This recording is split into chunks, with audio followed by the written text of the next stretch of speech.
a great pleasure to have back with us today FTC Commissioner Julie Brill. I think anybody in this industry is liable to have been aware of the very great leadership role she's had on important issues for our industry and competition issue, privacy issues. She has a strong focus on protecting the consumer. It comes from her numerous positions she's had in the past. North Carolina, where she had consumer protection, antitrust laws. I won't read specific titles because they're cumbersome and long. But she was chosen, I think, clearly with an understanding that this was, that the administration wanted somebody who would be a vigorous, articulate, and energetic voice for the interests of consumers. We're particularly pleased because while she is that, and we think our industry is pro-consumer, it is important when pursuing certain goals to also understand that there are a range of very legitimate industry interests that need to be meshed. They're not necessarily in conflict, but need to be understood and meshed as we develop policies in this area. And Commissioner Brill has shown the insight and inclination and willingness to work towards reasonable good ends, very much engaged in major issues before the FTC going forward, and it's once again a great pleasure to have her with us today.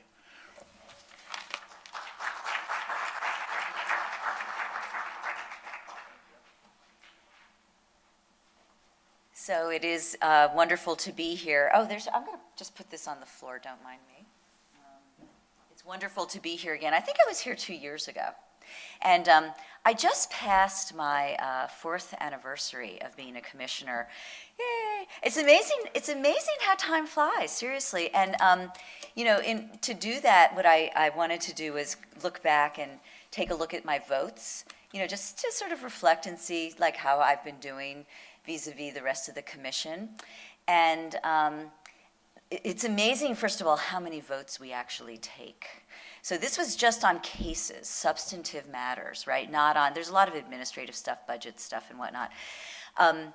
750 consumer protection votes. I had not one dissent. It's amazing. And 458 antitrust votes. I had 3 dissents, which is really amazing. So, you know, it's funny because I think that I've become the new bellwether of where the commission is going. You want to know where the commission's going? Just look at what Julie Brill is doing for her votes. Anyway, what I thought I would talk about today is I thought you all would be interested in it would be privacy, data security, and patents. And I know that there may be other issues that you guys want to talk about in terms of Q&A, and I'm really open to any of that. And as Ed knows as well as anybody, I'm not shy about saying that's a great question. I'll have to get back to you if I don't know the answer. And but really, I'm open to answering anything. So let's first talk about data security and privacy. And as many of you know, you've heard me before, this is an area that I do care passionately about, not only because I'm deeply concerned about it from the consumer perspective, but I'm also deeply concerned about it from innovation and competition and ensuring that, that we do have a trusted environment for everyone to thrive, including business. The amount of data that companies collect, retain, use and combine and disclose has grown exponentially over the past few decades. Data about each of us and our activities, our personal information, is an increasingly important part of the U.S. economy. The flow of personal information goes hand in hand with many of the innovations that I'm sure many of you out here are very deeply involved in, that allow us to connect with our friends, find our way around cities that we've never visited before, and collaborate with colleagues around the world.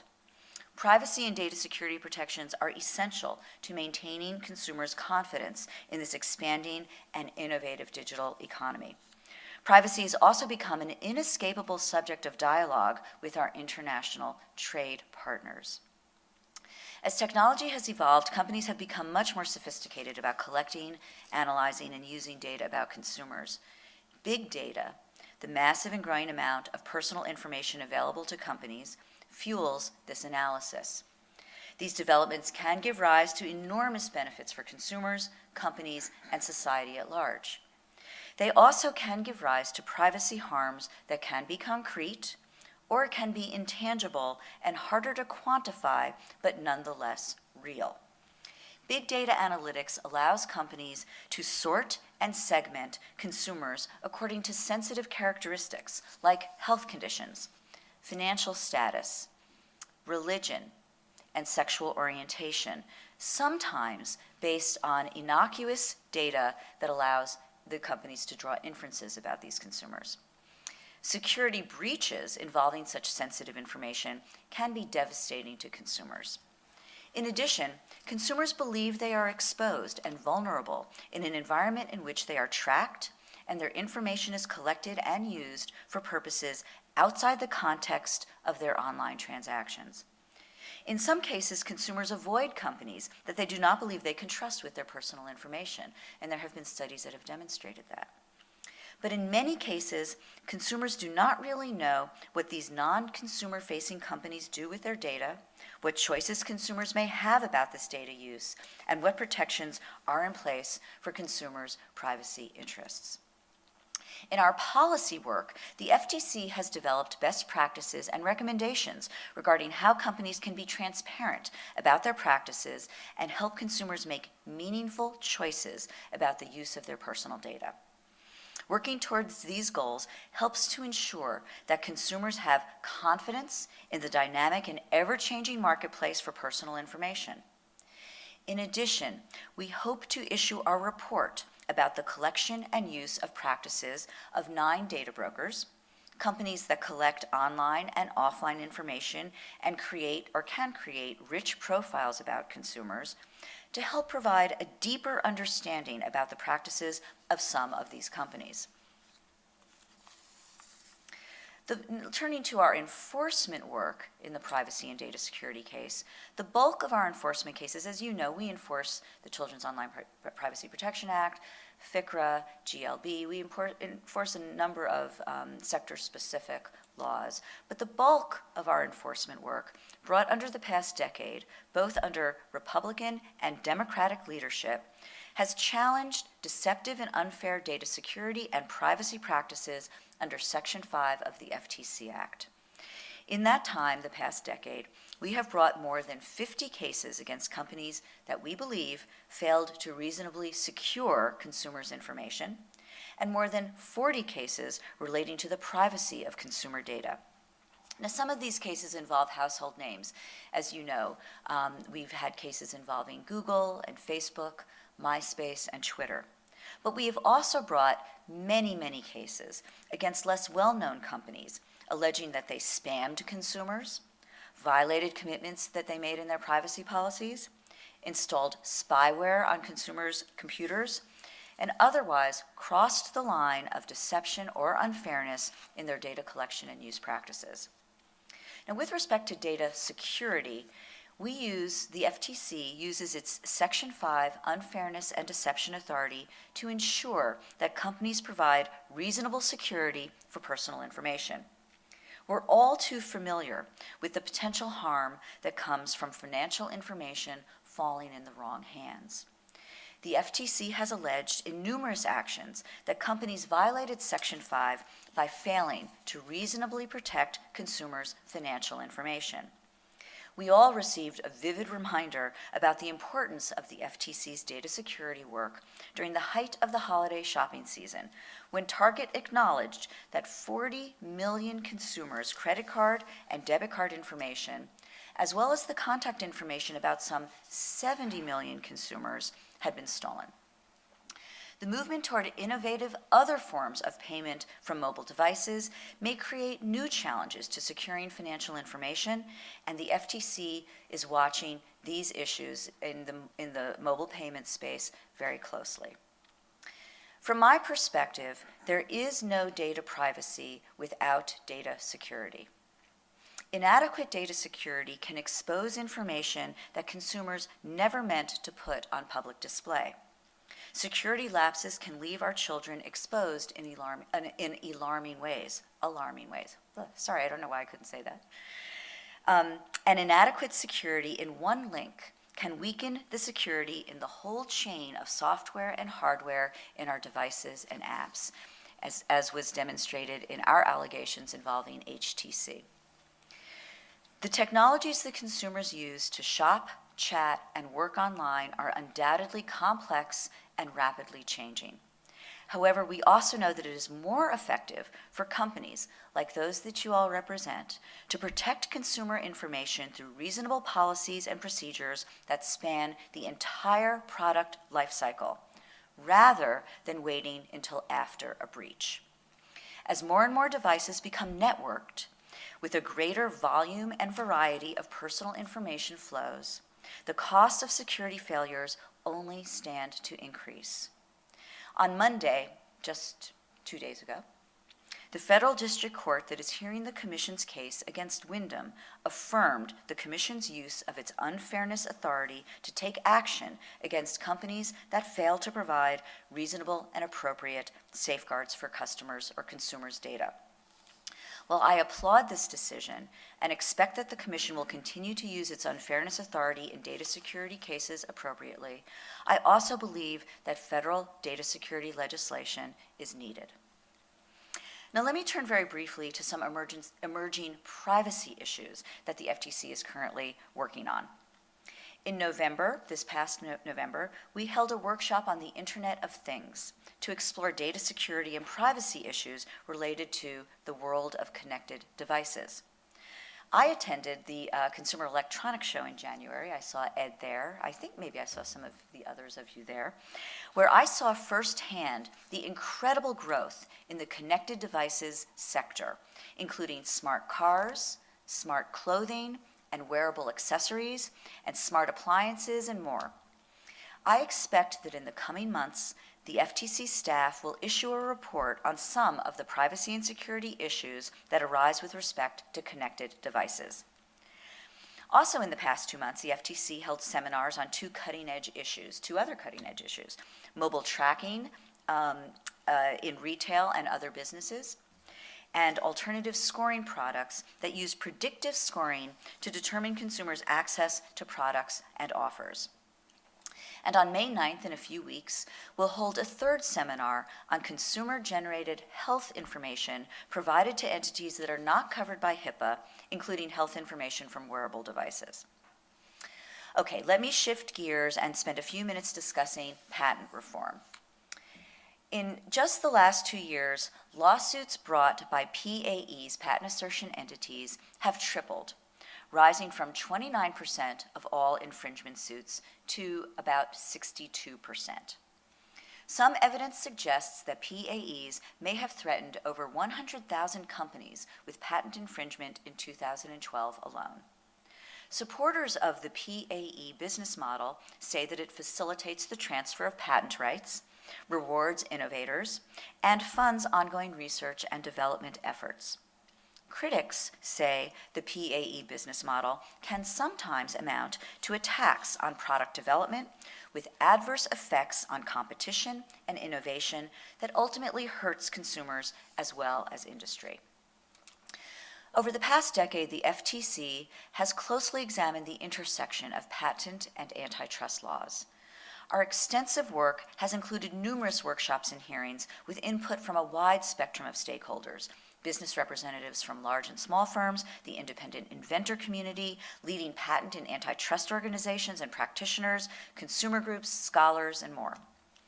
The resulting reports and guidelines, spanning across various administrations, have represented the views of commissioners of all political stripes. Some progress has been made to reform the patent system to address some of the concerns that the Commission has raised through its reports. The Supreme Court has played an important role by eliminating the presumption that has led to nearly automatic injunctive relief as an infringement remedy in 2006.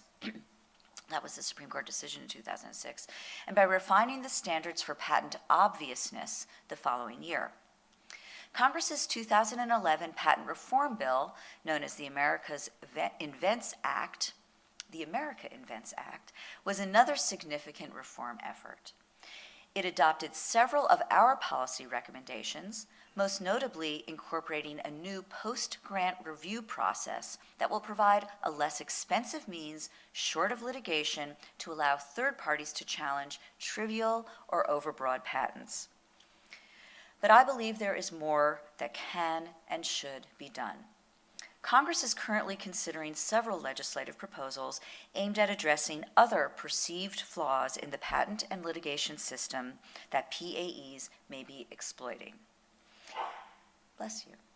In December, the U.S. House of Representatives overwhelmingly passed the Innovation Act, introduced by House Judiciary Committee Chairman Goodlatte, with a bipartisan vote of 325 to 91.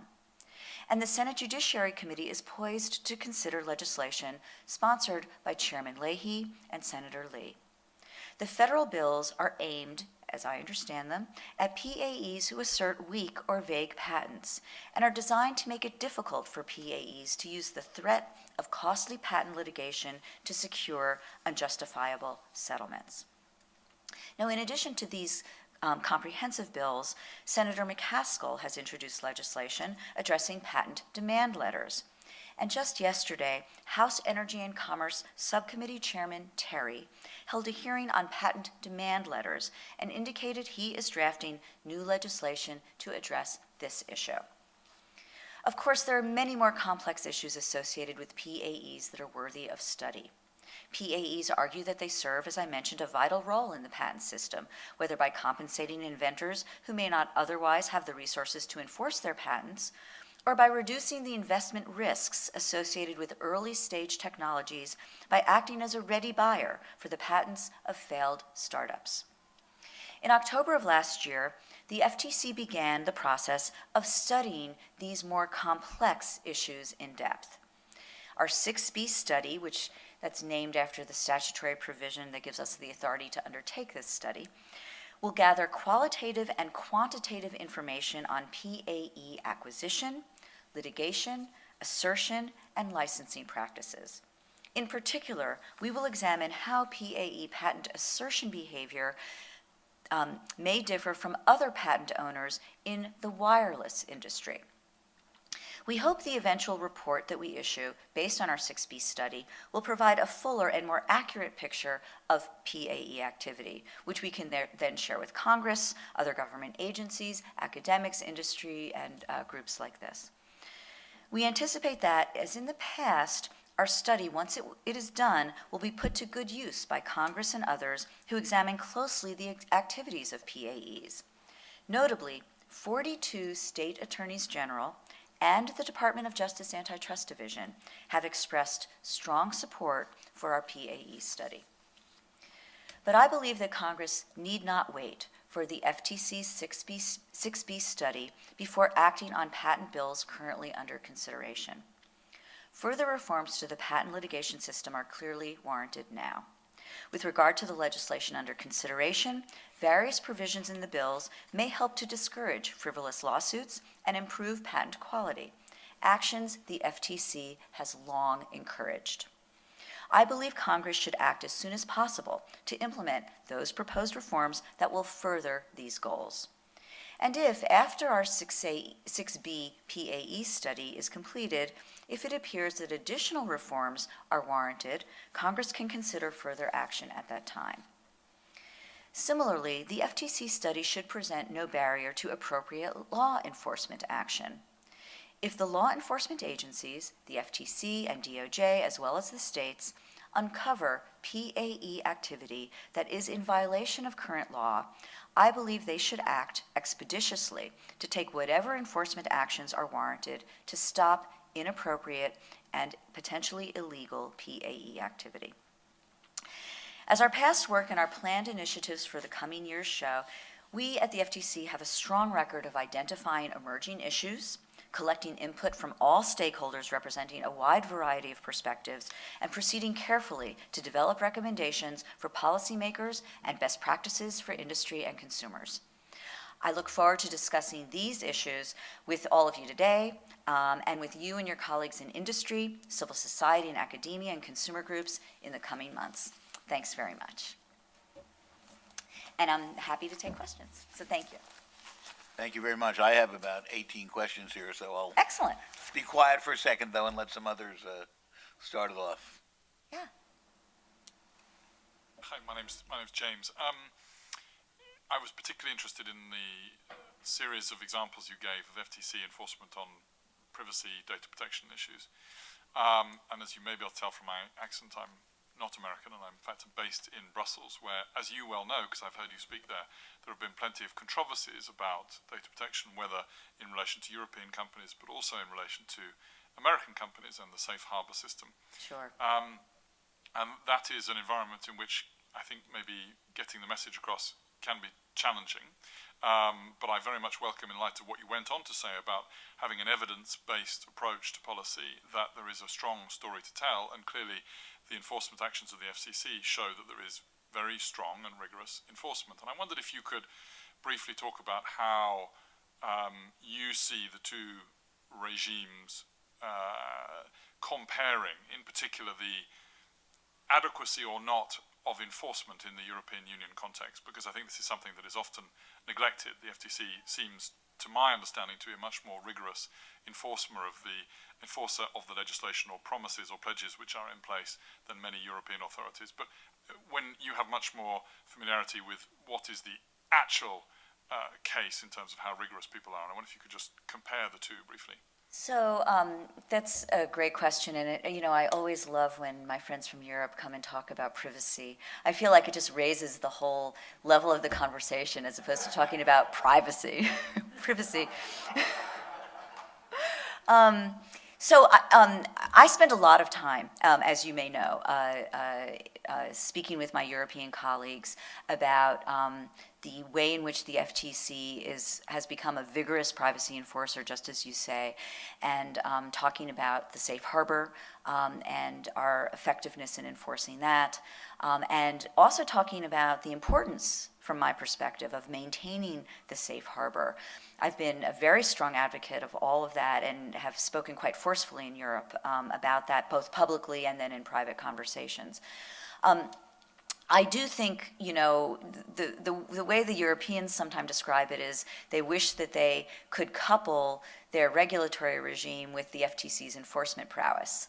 And because they do recognize that we get enforcement. And in part, it's because we've been doing enforcement for, 100 years. And it does take a while to understand what works in courts, what doesn't work in courts. You can kind of look at what we've gone through in the hospital merger context, not something that many of you may deal with, but a very important area of competition. And it took us a while to figure out how to present those cases effectively in court.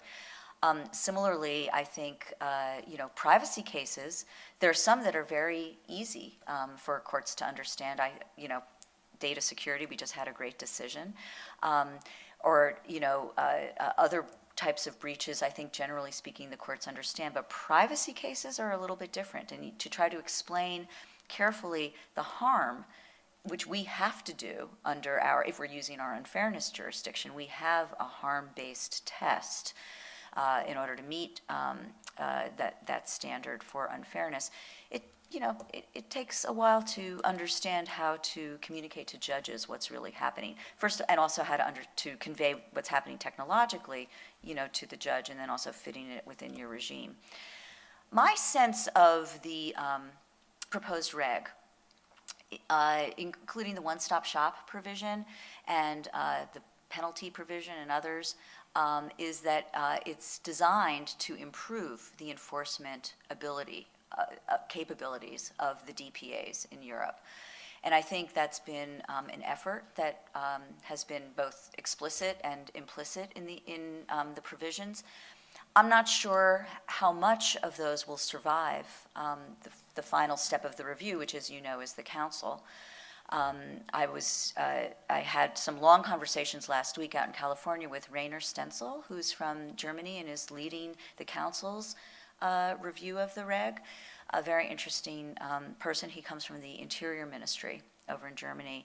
And, they have a different view than DG Justice, which, as you know, has been one of the prime movers of the reg as it was voted out by Parliament. So I think that the last chapter has been far from written in terms of how the enforcement mechanisms will shape up, but I think there is an effort overall to try to improve the enforcement capabilities in Europe in order to try to mirror some of what we're able to do here in the U.S.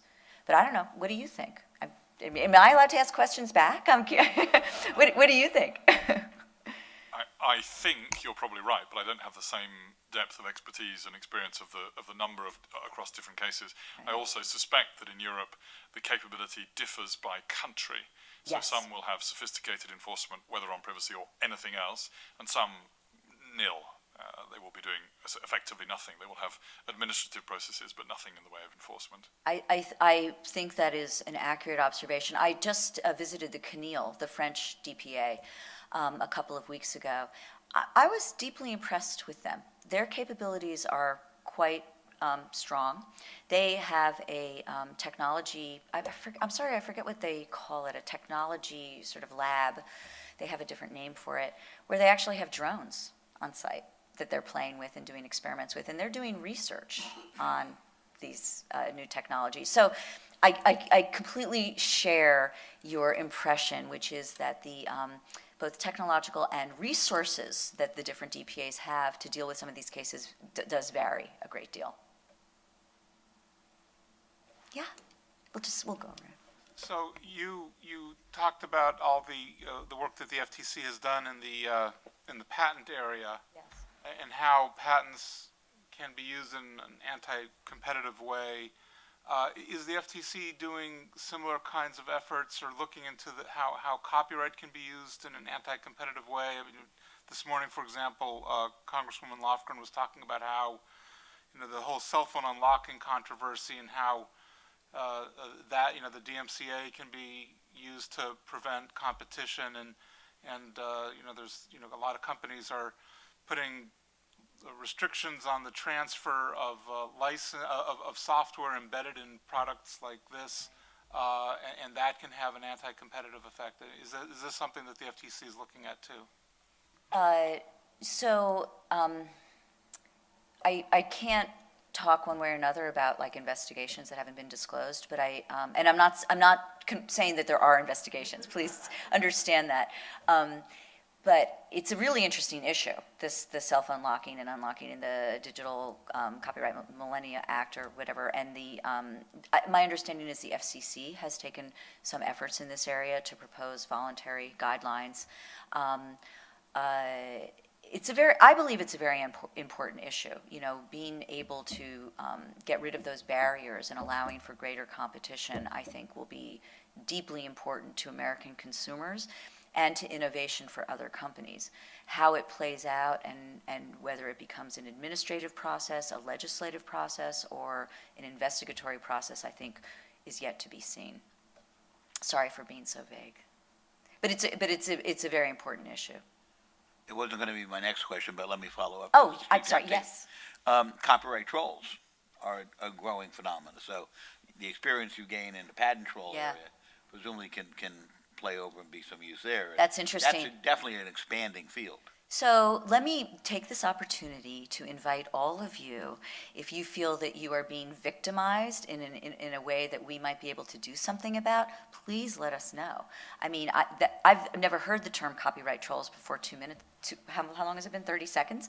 So, really let us know if this stuff starts to appear and you either are a victim of it or your customers are a victim of it, because that would be awfully interesting.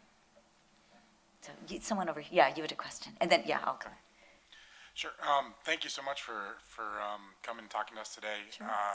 This is more kind of a request for comments on a more macro rhetorical theme that we've seen. Okay. I've seen former Chairman Leibowitz discuss this, and in the press, several others in the privacy community have framed it like this. There's what many in the tech industry feel is an unhelpful conflation of the government surveillance and commercial privacy fields. We can see why that might be useful to just channel enthusiasm or controversy from one area and use it to move the ball in another area. There was a recent article in National Journal about this, and I was curious as to your thoughts on this, because you are working in the commercial privacy space, where the debate, not to say the debate isn't very nuanced in the government surveillance space, but it does seem unhelpful to take, for people in the privacy community to take X and conflate with Y and then use that to generate momentum, because there really are two very different debates. Not to say that one's not important or more important than the other, but they're just fundamentally different creatures. These are all great questions. How surprising. No, I fully agree with you.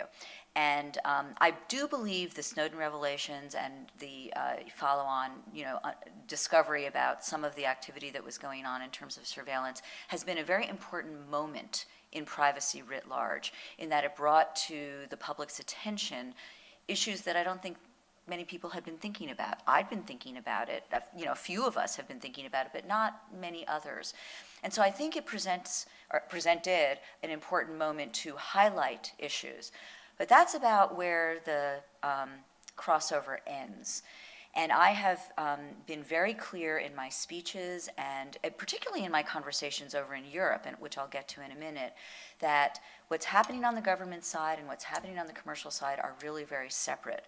And the conversations need to be separate, because the people that should be at the table are very different people, very different organizations. Just as an example, the European Commission, which has, and DG Justice, which I mentioned a moment ago, has lots of authority on civil rights issues and whatnot, but doesn't have any authority on national security.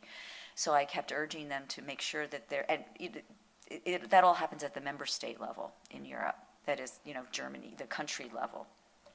So I kept and continue to urge them to make sure that they're talking with the people who really deal with national security as they're thinking about that set of issues. And when it comes to commercial privacy, that's something that we can talk about, we at the FTC. We don't do anything relating to national security. So I think so yes, I agree that it's happening here in the United States, that conflation. I think if you look carefully at my speeches and what I talk about, I make very clear that it's separate. National security is important. I'm very pleased that the president is addressing that as strongly as he is, and moving forward on that set of issues on national security. And he's also moving forward on the commercial privacy side with this big data review that he's doing. But again, it's separate. And I think that it is important to keep them separate. And can I just finish with Europe? And then I know or did you want to jump in before I talk about Europe? Didn't really want to jump in, but even in his announcement of the big data study, he used the impetus from the government surveillance, which Yes. many people in our industry was very sensitive to. So Interesting. My sense is that I was just, when I was in California meeting with Rainer Senzel from Germany, it was for the third of the three events that the White House had, and I spoke this was at Berkeley, I spoke at that event. My sense is that they totally understand that these are separate issues. I understand what you're saying. I mean, I, too, talk about these issues in the same speech, and then I say they're separate, but that can raise some sensitivity. The one thing I just wanted to say real quick on Safe Harbor, just drilling down into that for a moment, the DG Justice said that they want Safe Harbor to continue. They think that it's a good program. They came out with this report, like 3-4 months ago, and said that there's all this economic activity that happens that benefits Europeans and benefits the world. And then the DG Justice called for 13 improvements to Safe Harbor.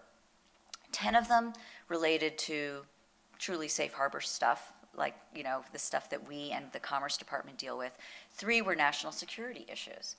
And so in my discussions with Vivian Redding, with Martin Selma, with the people at DG Justice who are dealing with this, I said, we understand that you have these concerns around national security, but this is separate from Safe Harbor. All adequacy determinations, whether it's Safe Harbor, whether it's country by country, whether it's binding corporate rules, they all have national security exceptions. So we said you need to, that's a conversation, what is in the national security interest is a conversation that needs to happen elsewhere. So I think this is an important issue, not just here in the United States, to keep the conversation separate, but also, in my view, it's important in the European-US context as well. There was someone down here, and I'll come back. Yeah. Yeah.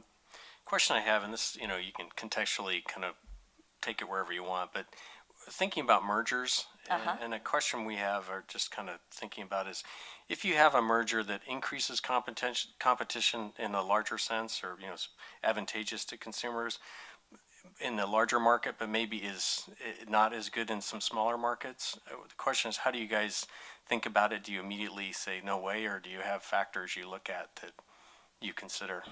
That's an interesting question, and it's hard outside of any particular case, right? It's sort of hard to really answer that. It is true that if a merger is likely to decrease competition in any market, we can take action under Clayton 7, as you know. So if it's neutral in a larger market, but will impact smaller markets, that's something that we have done before. What you're asking me is if it's actually pro-competitive in a larger market, but anti-competitive in a smaller market.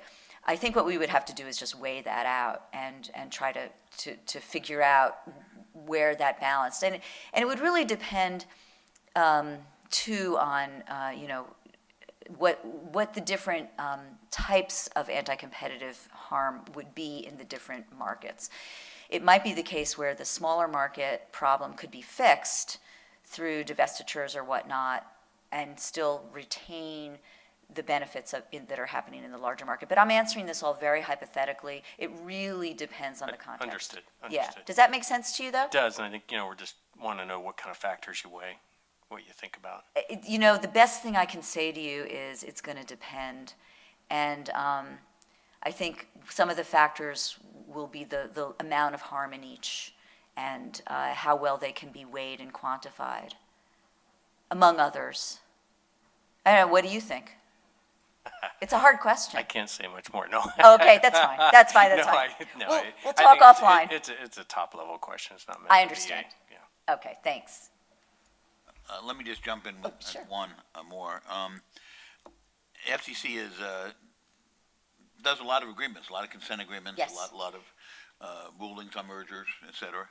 And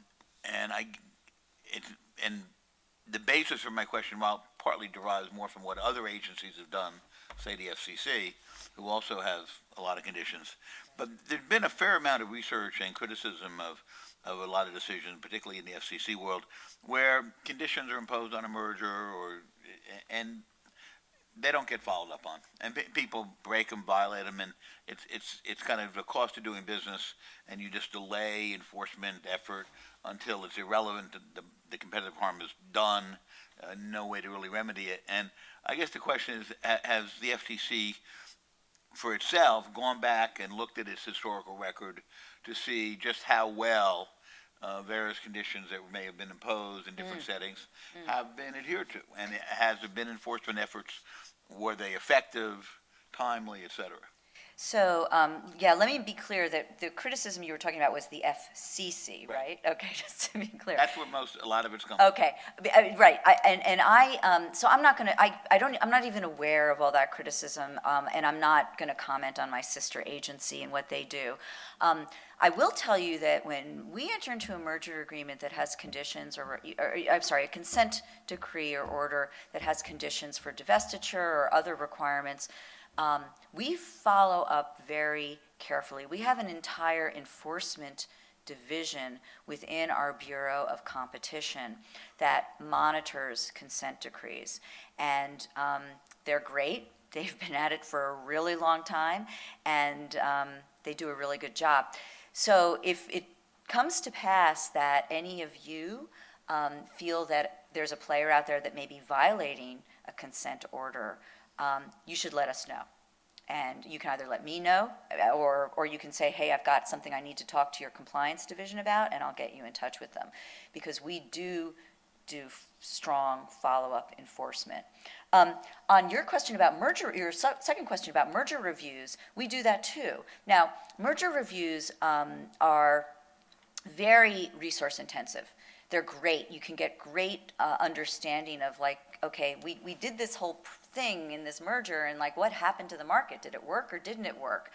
And So they can be very time consuming. It's a lot of economic work, economic analysis, but we have done them. And actually, I think both the chairwoman and I would love to see more of that done, to see more analysis of a marketplace where, we either passed on a merger, didn't do anything, or did a little bit but didn't do more, to see what would happen. And one of the areas that one of my 3 dissents out of 458 involved the pharmaceutical benefit managers merger between ESI and Medco, Express Scripts and Medco.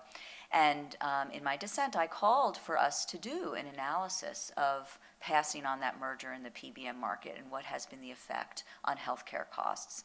And at this point, I still think it's too soon to do that, but those are the kinds of things that I think are very important for an agency like ours and for DOJ to understand, did we get it right? Did we get it wrong? So that we have learning going forward. So we take that part really seriously, but we can't do it in every case. We have to pick important markets or important issues to study because they are very labor intensive. Did you have a question? Just coming back on the discussion you were talking about at Safe Harbor. Yeah. I was watching a video online this morning of Commissioner Redding calling for Safe Harbor to be made safe again and effectively urging the United States to respond to the 13 conditions they laid out in November last year. And I just want, and clearly within soon, because she will soon be leaving office, of course. I just wondered if there's anything you can say about that list of demands, requests, and how much satisfaction you think she might get. So the 3 at the end of the list on the national security issues are being dealt with elsewhere. And, again, the president is making, President Obama is making efforts to try to address those while still keeping our country safe. And that's a huge, important task, and he's trying to balance those issues. On the other 10 issues that really focus on safe harbor, some of them I have said publicly, I think, are very worthy of addressing. Safe harbor is important. I want it to be maintained, but it's at least a 10-year-old program, and lots happens in 10 years, and things can be improved. So, for instance, some of the costs that some of the alternative dispute resolution mechanisms charge to European consumers who want to file a complaint, I don't think consumers should have to pay to have their complaint heard. And not a consumer. It's not a B2B issue. It's a C2B issue. And so things like that, or how the website is administered so that people can clearly see who's in and out of safe harbor, these are things that I think we can and ought to address. So I'm not sure all of the 10 on the list will be done, but I think some of them are clearly within the scope of appropriate revisiting and improving the program. So I'll take one more. No, I'll take one more, and then I think your next speaker, it looks like your next speaker's here, so I don't want to bleed into someone else's time. Just a real quick question about the multi-stakeholder privacy process going on at the NTIA. We just started the second sort of round, if you will, and on facial recognition, which I know is a topic that you guys are concerned about. And I'm curious to hear what you thought about the outcome of the first go round on mobile transparency, and then kind of your thoughts on it's still early in the process now, but what you think about the second go round. Yeah, I think it's a really important issue that they're taking up. I agree that facial recognition is very important, and we, as you know, if you're following it, we had a workshop on facial recognition. We issued a report dealing with best practices. We presented that report to the workshop, to the multi-stakeholder group, and we're hoping that those will be considered seriously in terms of developing any enforceable code of conduct. On the mobile app disclosure, the first round, my understanding is that those are being market tested now. Everyone's out trying to sort of see, well, do consumers respond to what we've proposed? Kind of like the merger review that I was just talking about, actually seeing, well, we're thinking this will work, does it actually work? So my understanding is, well, first of all, I think it was a good effort. I think it's great to try to develop multi-stakeholder agreed upon enforceable codes of conduct. I think that's great. That was a really tough task to take on. how to do disclosures in the mobile space is not an easy issue. We have issued several reports on this where we've made recommendations. So I think on that one, on the mobile disclosure one, I think the proof will be in the pudding, and I think the pudding's still in the oven. So on that, let me thank you very much. It was a great conversation, and I appreciate it, and hopefully I'll be back in a couple more years. Thank you.